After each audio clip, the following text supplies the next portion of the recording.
Bismillahirrahmanirrahim. Bab 5. Aku cinta Nabi dan Rasul. Assalamualaikum warahmatullahi wabarakatuh. Apa kabar hari ini anak-anak solih dan solihah? Mudah-mudahan sehat selalu dan kita semua selalu dalam lindungan Allah Subhanahu wa Ta'ala. Amin. Tetap semangat ya semuanya belajarnya. Dan jangan lupa juga untuk tetap jaga kesehatannya ya. Dan harus tetap terapkan 3M dalam kehidupan sehari-hari ya. Jangan lupa. Itu yang pertama, memakai masker, menjaga jarak, dan mencuci tangan agar kita semua terhindar dari segala penyakit.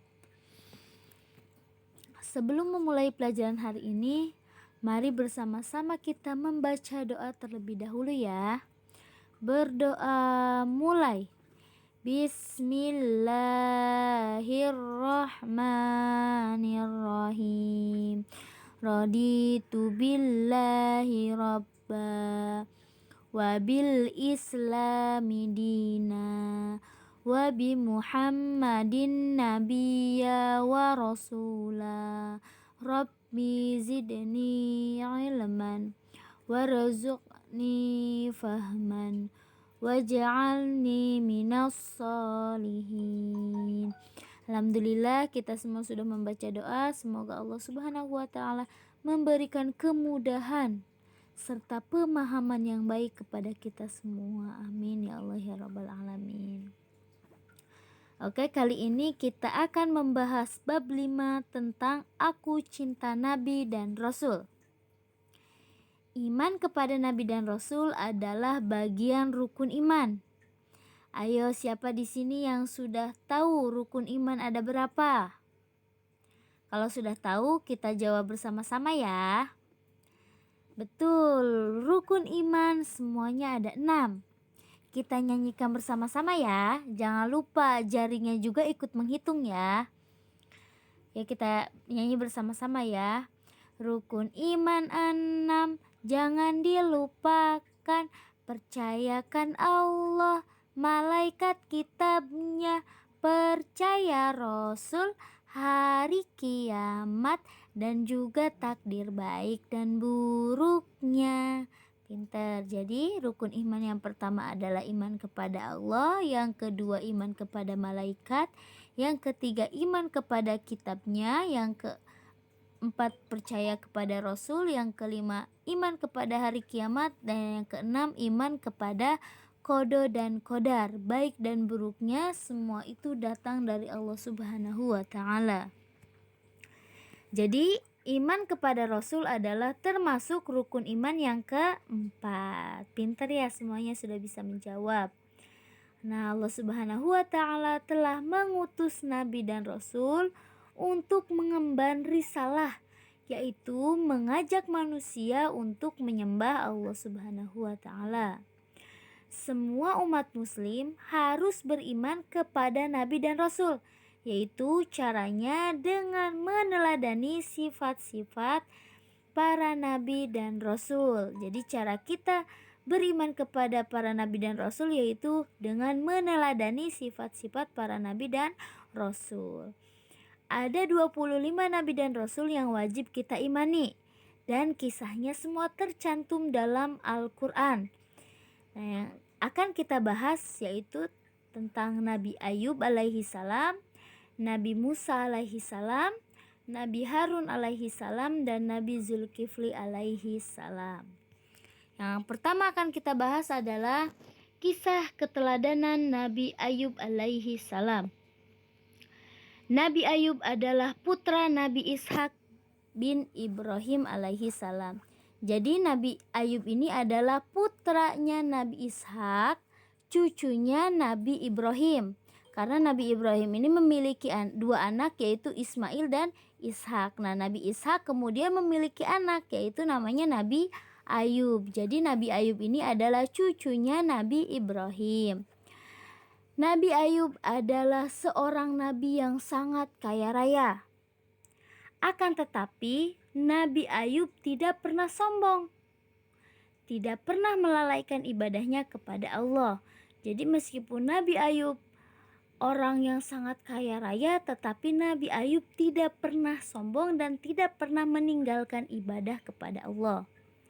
Nabi Ayub terkenal sabar dan dermawan. Jadi Nabi Ayub ini terkenal sebagai orang yang sabar dan dermawan. Dermawan itu baik hati, suka menolong fakir miskin, kemudian anak-anak yatim piatu, dan memuliakan tamu. Karena ketaatan Nabi Ayub kepada Allah, setan merasa iri dan meminta agar Allah Subhanahu wa Ta'ala menguji Nabi Ayub untuk membuktikan keimanannya. Jadi karena Nabi Ayub ini adalah seorang nabi yang sangat taat kepada Allah, kemudian setan iri melihat Nabi Ayub yang taat kepada Allah. Akhirnya setan meminta kepada Allah agar Allah Subhanahu wa Ta'ala menguji Nabi Ayub. Jadi Allah Subhanahu wa Ta'ala menguji Nabi Ayub untuk membuktikan keimanannya kepada Allah Subhanahu wa Ta'ala. Kemudian Allah Subhanahu wa Ta'ala pun mengabulkan permintaannya setan.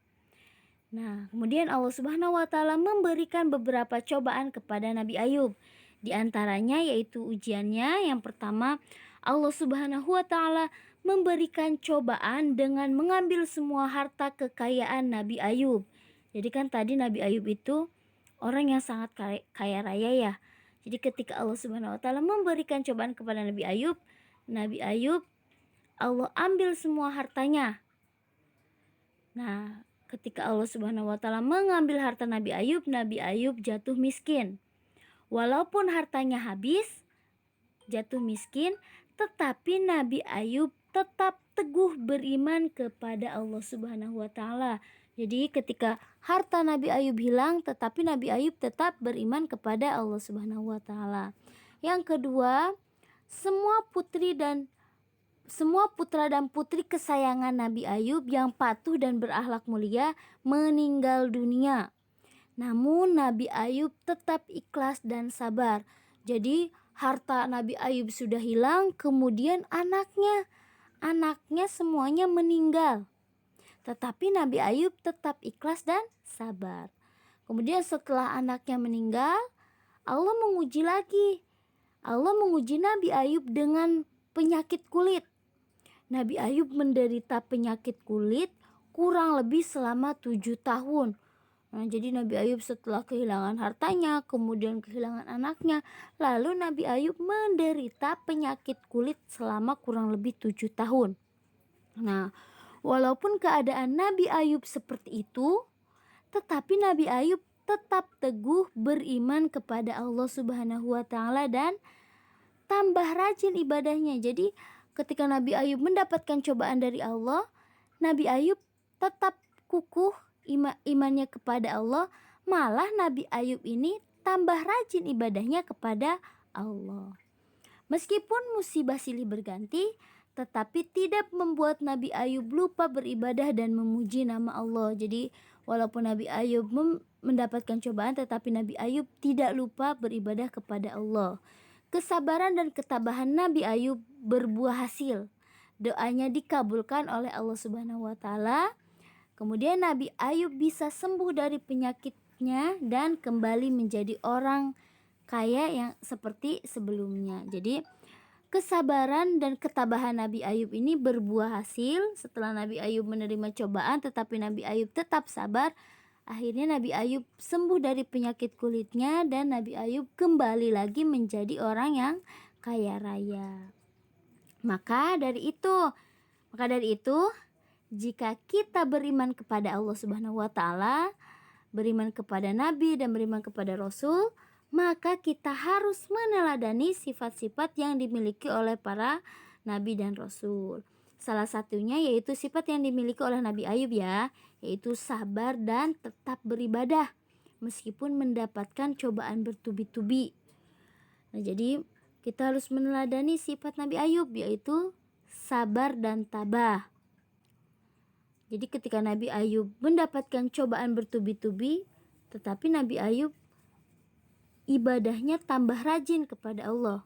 Jadi ketika kita mendapatkan musibah, maka kita harus sabar dan jangan pernah melupakan ibadah kepada Allah Subhanahu wa taala. Nah, jadi untuk tugas hari ini yaitu isilah titik-titik di bawah ini dengan benar. Yang pertama, Nabi Ayub adalah putra Nabi. Yang kedua, meskipun Nabi Ayub orang yang sangat kaya tetapi ia tidak pernah. Yang ketiga, Nabi Ayub terkenal sebagai orang yang. Kemudian yang keempat, mengapa Allah Subhanahu wa taala memberikan cobaan kepada Nabi Ayub? Yang kelima, bagaimana sikap kita ketika kita mendapatkan musibah? Ditulis ya di buku tulis. Kemudian jika sudah selesai, jangan lupa untuk dikirimkan melalui WA ya. Alhamdulillah pelajaran hari ini sudah selesai. Sebelum menutup video ini, mari bersama-sama kita membaca doa. Membaca doa lagi. Semoga ilmu yang kita dapat hari ini bermanfaat. Amin ya Allah ya Rabbal Alamin. Alhamdulillahirabbil alamin. Subhanakallahumma wa bihamdika asyhadu an la ilaha illa anta astaghfiruka wa atubu ilaik. Sekian yang dapat Ibu sampaikan. Tetap jaga kesehatan ya, tetap semangat belajarnya. Wassalamualaikum warahmatullahi wabarakatuh.